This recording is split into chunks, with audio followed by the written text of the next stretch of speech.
환율이 1,400원을 완전히 넘겼습니다. 쉽게 말해서 1달러를 현금으로 사려면 1,400원이나 줘야 한다는 겁니다. 작년까지만 해도 1,300원에 샀는데 말이죠. 삼성전자 주가는 하방 압력이 강한 상황입니다. 주가가 연일 신저가를 기록하고 있죠. 이런 상황에서 저점이라고 들어갈 수 있을까 싶은데요. 아무래도 거대한 자금이 해외로 빨려나가고 있는 것 같습니다. 삼성전자 대 엔비디아 선택하라고 한다면 당연히 엔비디아겠죠. 외국인은 마구 던지고 달러로 바꿔서 미국으로 나가고 한국 개인만 받아주는 상황입니다. 주식시장의 돈은 무한대가 아닙니다. 작은 웅덩이에 고래가 살 수는 없겠죠. 한국 증시의 풀 자체가 줄어들고 있습니다. 국내 투자금만으로 삼성전자가 주가를 회복하기란 것은 거의 불가능한 것으로 보이네요. 원화는 싸지고 국내 증시 가치도 하락 중인데 그럼 한국인 모두가 가난해진 건가요? 아닙니다. 미리 달러와 미국 주식으로 바꿔놓은 사람들은 가만히 앉아서 돈을 벌고 있어요. 비트코인이나 도지코인으로 바꿔놓은 사람들은 더 많은 돈을 벌고 있죠. 단지 원화를 갖고 있지 않다는 이유 하나로 돈이 불어나고 있어요.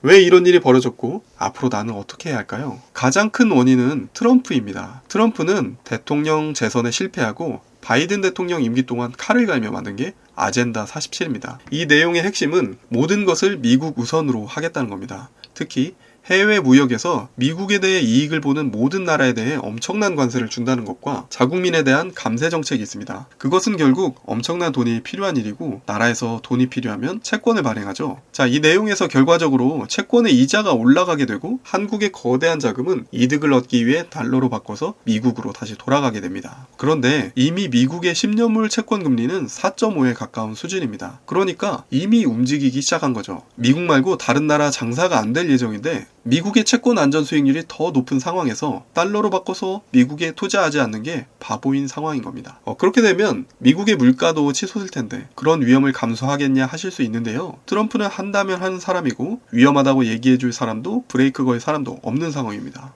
트럼프는 지금 역대급 권력을 갖고 시작했습니다. 사실 이전에 대통령이 됐을 때는 트럼프에 대한 태클이 너무나 많았습니다. 공약 이행하려고만 하면 상하원에서 막히고 러시아 스캔들로 법원에 끌려다녔죠. 장관으로 지명한 사람들은 트럼프를 도라이라고 인터뷰하고 책을 발간했어요. 그러나 이번엔 다릅니다. 미국의 국회의원인 상원 하원을 모두 장악했고 연방 대법원도 보수주의적인 대법관이 과반수 이상입니다. 재임이 실패하고 어렵게 살아 돌아온 그의 곁에는 충성파 인재들만 남아있고 그들이 장관과 요직을 모두 차지하고 있습니다. 그를 지지하는 사람들은 더 이상 샤이 트럼프라고 불리는 소수가 아닙니다. 민주당조차 입을 다물게 만들 정도로 확실한 지지를 받고 시작한 정권입니다. 트럼프는 자신의 공약을 밀어붙일 겁니다. 공약의 무역 관세와 재정 지출로 인해 발생하는 달러는 더욱 강해지고 그 결과 고물가 문제가 발생할 겁니다. 그럼 지지율에 치명적인 상황이 되죠. 하지만 트럼프는 정면 돌파할 가능성이 높습니다. 미국은 이미 좋은 방법을 실행한 경험이 있어요. 바로 플라자 합의입니다. 이 합의로 달러 가치를 강제로 하락시키고 엔화는 강하게 만들었어요. 1달러에 260엔이었던 환율이 합의 이후로 1달러에 120엔으로 반토막이 나게 됩니다. 이 결과로 일본 수출 산업은 완전히 망가지게 됩니다. 일본은 왜 이렇게 손해나는 선택을 했을까요? 단순합니다. 미국이 원하면 하는 거죠. 일본은 미국에게 패배한 이후로 지금도 미국의 강한 영향력 아래에 있습니다. 트럼프가 원한다면 일본을 다시 사용할 수 있는 거죠.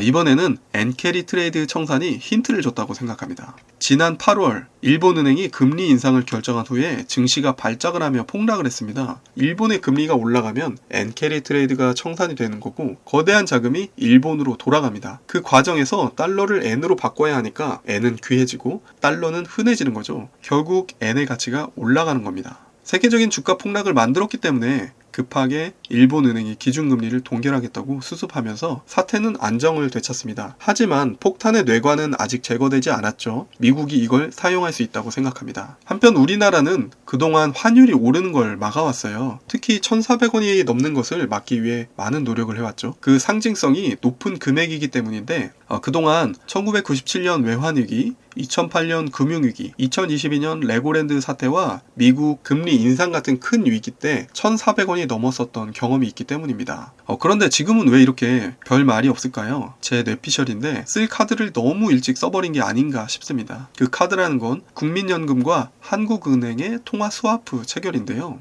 국민연금의 해외 투자 규모는 389.6조 규모로 전체 자산 중에 34.2%를 차지합니다. 투자 부문 중에 가장 큰 비중을 차지하는 것을 볼 수 있습니다. 통화 스와프 금액을 500억 달러로 증액한 것은 국민연금이 해외 투자하는 모든 돈을 한국은행에서 빌려서 투자라는 의미가 되는 거죠. 원래는 이 몇백조를 그냥 달러로 바꿔서 투자하면 되는데 그러면 환율이 오르니까 통화 스와프를 하는 겁니다. 통화 스와프는 쉽게 말해서 돈을 서로 바꿔 쓰는 계약인데요. 한국은행은 국민연금에게 달러를 빌려주고 달러 이자를 받는 겁니다. 국민연금은 그 대신에 한국은행에 원화를 맡기고 원화 이자를 받습니다. 일정 기간이 지나면 돈을 다시 원래대로 돌려줘야겠죠. 이게 그냥 이자만 주고받는 문제가 아닌 것이 국민연금은 달러로 이자를 줘야 합니다. 환율이 오를수록 이자가 더 커지는 상황이 됩니다. 그런데 더 큰 문제는 달러를 갚을 때 생기는데요. 국민연금이 달러를 1,000원에 빌렸는데 갚을 때 1달러가 1,400원이 된다면 금액이 40% 늘어난 거잖아요. 국민연금 입장에서는 엄청난 손실을 입게 되는 겁니다. 환율이 오를수록 더 큰 손실을 입게 되는 거죠. 이게 결국 우리 손해잖아요. 아무튼 이미 진행된 상황입니다. 이것 말고도 나라에서는 환율을 방어하기 위해 대기업의 외화 자금을 국내로 들여오도록 하는 방법도 이미 써먹은 상태입니다. 이제 우리나라 환율을 방어하기 위해 쓸 수 있는 카드는 크게 두 가지가 남아 있습니다. 첫째, 외환 시장 직접 개입을 하는 건데요. 나라에서 환율이 급등할 때 가지고 있는 달러를 팔아가지고 원화 가치를 지지하는 겁니다. 둘째는 금리를 올리는 겁니다. 한국은행이 기준금리를 인상해서 외국인의 자본 유입을 만들고 이걸 통해서 원화 가치를 안정시키는 겁니다. 이 두 가지 다 치명적인 단점이 있기 때문에 함부로 쓸 수는 없는 상황입니다. 외환시장 직접 개입은 아마도 이미 사용 중인 것 같지만 외환 보유액을 마구 매도한다면 외국으로 나가는 세력만 돕는 꼴이 되는 거죠. 금리를 적어도 미국 기준금리보다는 높게 올린다면 해외로 빠져나가는 자금은 막을 수 있겠지만 문제는 부동산입니다. 엄청난 빚더미 위에서 버티고 있는 부동산 시장입니다. 계속해서 경고가 있었죠. 하지만 집값은 계속 더 올랐습니다. 경고하던 사람들은 폭락이라고 조롱받았어요. 어쨌든 결과적으로 부동산은 계속 올랐습니다. 무리한 비투가 아직도 이어지는 중입니다. 금리가 오른다면 대부분 버티지 못하겠죠. 정리해보면 모든 상황과 지표가 원화가치 하락으로 향하고 있습니다. 그래서 지금 달러 사나요? 네, 달러로 환전도 하시고 달러 자산으로 해지를 하시기를 바랍니다. 금값이 하락세인데 인플레이션 해지 자산으로 좀 모아가시기를 바랍니다. 엔화에 관심이 있다면 지금부터 자산으로 좀 모아가시기를 추천드립니다. 얼마 전에 댓글에 IMF가 한 번 더 와서 부동산 좀 무너지길 바란다는 게 써 있었어요. 자, 이런 생각을 가진 사람들이 만약 원화가치 하락과 부동산 폭락에 대비해서 달러와 금을 가지고 있다면 인생을 바꿀 기회를 잡을 수 있겠죠. 그러나 투자의 세계는 그리 호락호락하지 않습니다. 투자에서 100% 이기는 방법은 없어요. 여러 가지 확률을 중첩시켜서 확률을 높여가는 겁니다. 하지만 고수가 아니라면 정말 힘든 일입니다. 고수가 아니라고 하더라도 절대 실패하지 않는 투자 전략을 소개했었죠. 바로 포트폴리오 리밸런싱 전략입니다. 투자 자산을 분산하고 주기적으로 리밸런싱 하는 겁니다. 여기에 월급날마다 적립식으로 투자한다면 정말 훌륭한 투자가 되겠죠. 앞으로 더 좋은 영상 많이 올릴 거니까 제 채널을 구독해주세요. 감사합니다.